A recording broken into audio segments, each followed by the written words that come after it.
Hello guys, कैसे हैं आप सब। आई होप आप सब अच्छे होंगे।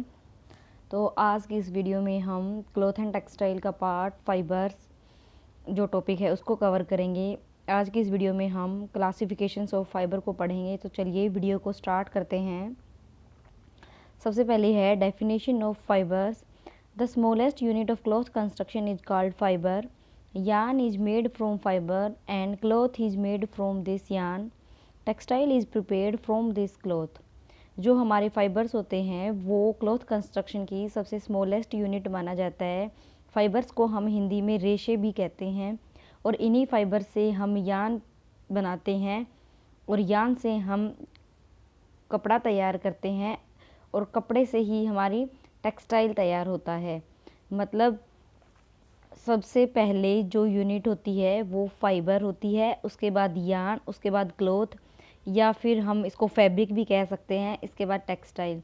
जब हमारा कपड़ा जो अनस्टिच्ड होता है उसको हम फैब्रिक कहते हैं, लेकिन जब हम उस कपड़े को कोई किसी ड्रेस की फॉर्म दे देते हैं तो उसके बाद हम उसे गारमेंट्स कहते हैं। इसलिए गारमेंट जो होता है वो स्टिच्ड होता है और जो फैब्रिक होता है वो अनस्टिच्ड कपड़ा होता है।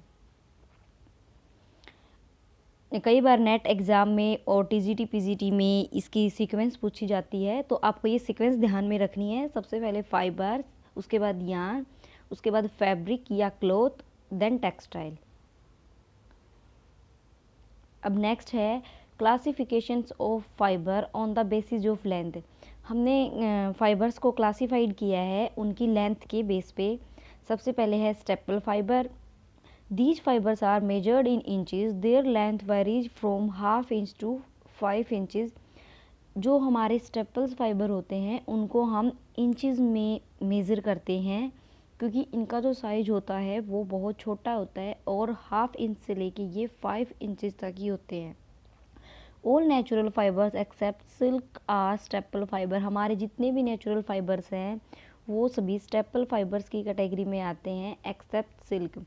बिकॉज सिल्क जो है वो फिलामेंट फाइबर्स की कैटेगरी में आता है, क्योंकि इसकी लेंथ ज़्यादा होती है और हम इसको मीटर में काउंट करते हैं।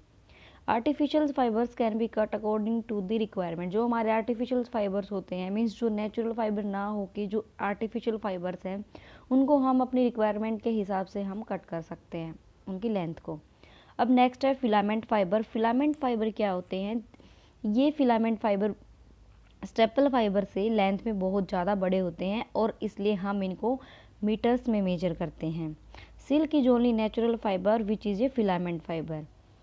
All artificial fibres can be increase in length according to requirement. जितने भी हमारे आर्टिफिशियल फाइबर्स होते हैं हम उनकी लेंथ को इंक्रीज कर सकते हैं अपनी रिक्वायरमेंट के हिसाब से, अपनी ज़रूरत के हिसाब से।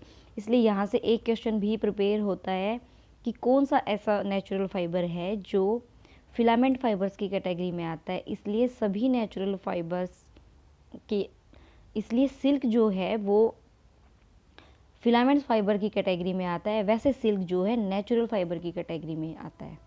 तो ये बात आपको ध्यान रखनी है। अब फिलामेंट्स फाइबर जो हैं उनको भी फर्दर 2 कैटेगरीज में डिवाइड किया गया है। कौन कौन सी हैं?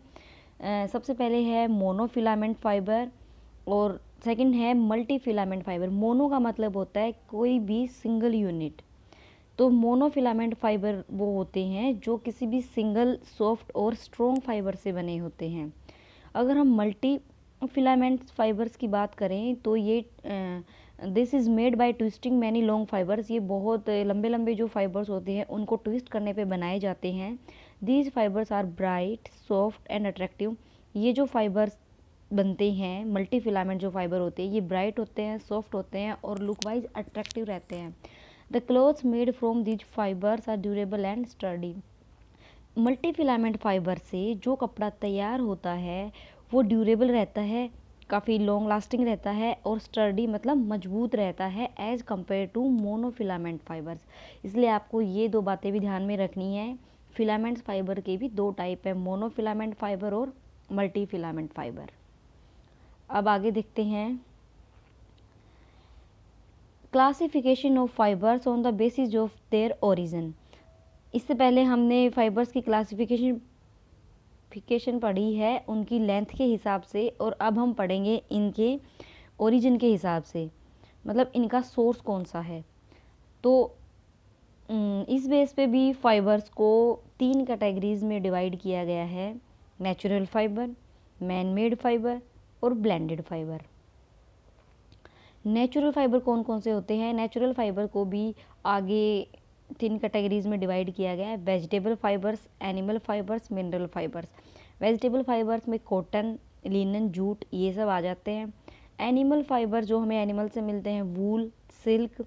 वूल जो है हमें कैमल से मिलती है, गोट से मिलती है और रैबिट से मिलती है। सिल्क जो है वो सिल्क वॉर्म के सिरिकेशन से मिलती है। और जो मिनरल फाइबर है वो एस्बेस्टोस और ग्लास फाइबर, ये इसके एग्जाम्पल हैं। अब हम थोड़ा सा इनके बारे में थोड़ा सा जान लेते हैं कि ये फाइबर होते कैसे हैं।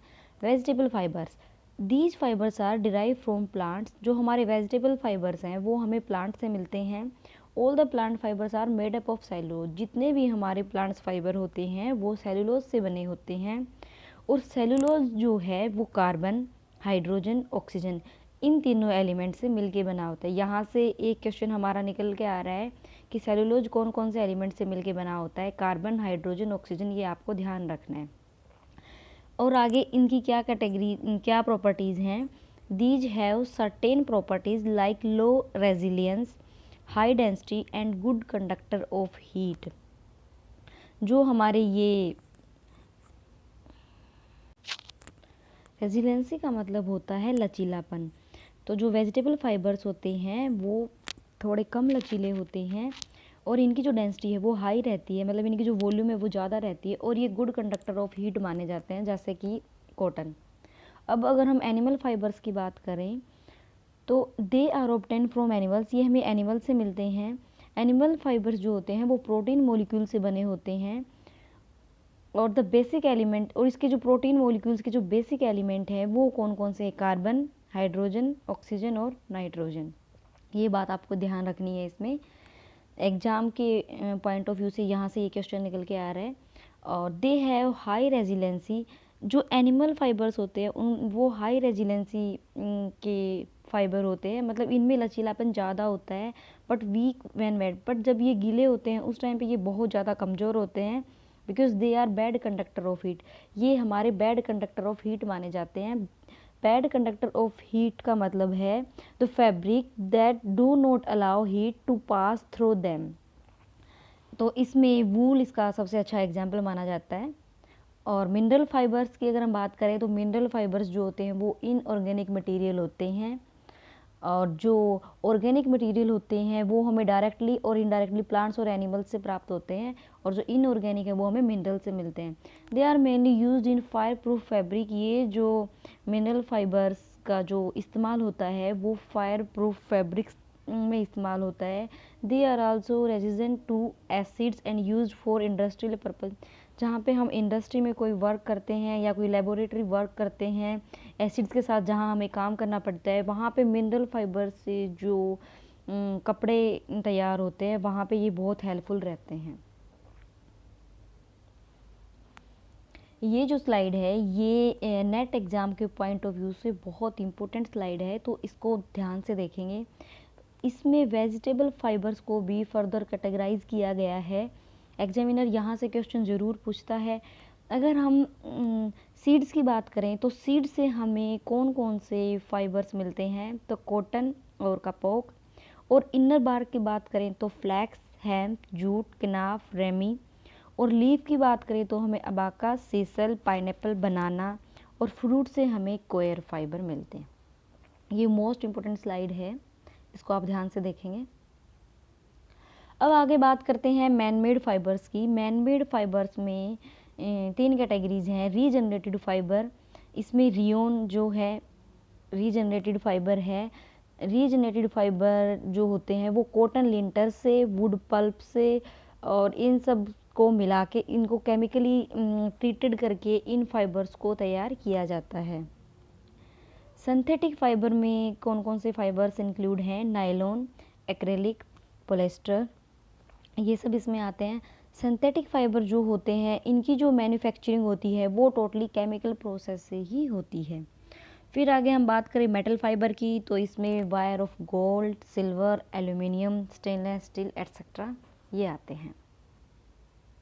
ब्लेंडेड फाइबर, ब्लेंडेड फाइबर ये इसके एग्जांपल हैं टेरिकोट, टेरी सिल्क, टेरी वूल, कोट्स वूल एट्सेट्रा। ब्लेंडेड फाइबर वो फाइबर होते हैं जो दो फाइबर से मिलके बने होते हैं, उन्हें हम ब्लेंडेड फाइबर कहते हैं। जैसे टेरिकोट जो है वो पोलिस्टर और कॉटन से मिलके बना है। Terrycot is made by blending polyester fibre with cotton fibre. This fibre has the property of both cotton and polyester. जो टेरिकोट फाइबर है उसके अंदर कॉटन की और पोलिस्टर की दोनों की प्रॉपर्टीज़ पाई जाती हैं। अगर हम टेरी वूल की बात करें तो it is a blend of polyester and wool. This fabric is more durable than wool. जो टेरी वूल होता है वो वूल फाइबर से ज़्यादा ड्यूरेबल रहता है। अब अगर हम टेरी सिल्क की बात करें तो it is made by blending of silk and polyester. जो टेरी सिल्क होता है वो पोलिस्टर से और सिल्क से मिलके बना होता है। This fabric is soft, smooth and lustrier. ये जो फैब्रिक होता है ये सॉफ्ट भी होता है, स्मूथ भी होता है और इसमें चमक भी बहुत ज़्यादा रहती है सिल्क के बजाय। It is more durable than silk and it is not wrinkled. ये ड्यूरेबल भी बहुत रहता है एज कम्पेयर टू सिल्क और इसमें रिंकल भी नहीं आते हैं। तो ये थी आज की वीडियो। आई होप आपको अच्छी लगी होगी। अगर आपको मेरी वीडियो अच्छी लगी है तो प्लीज़ मेरे चैनल को सब्सक्राइब कीजिए और मेरी वीडियो को लाइक कीजिए। Thanks for watching. Bye bye, take care.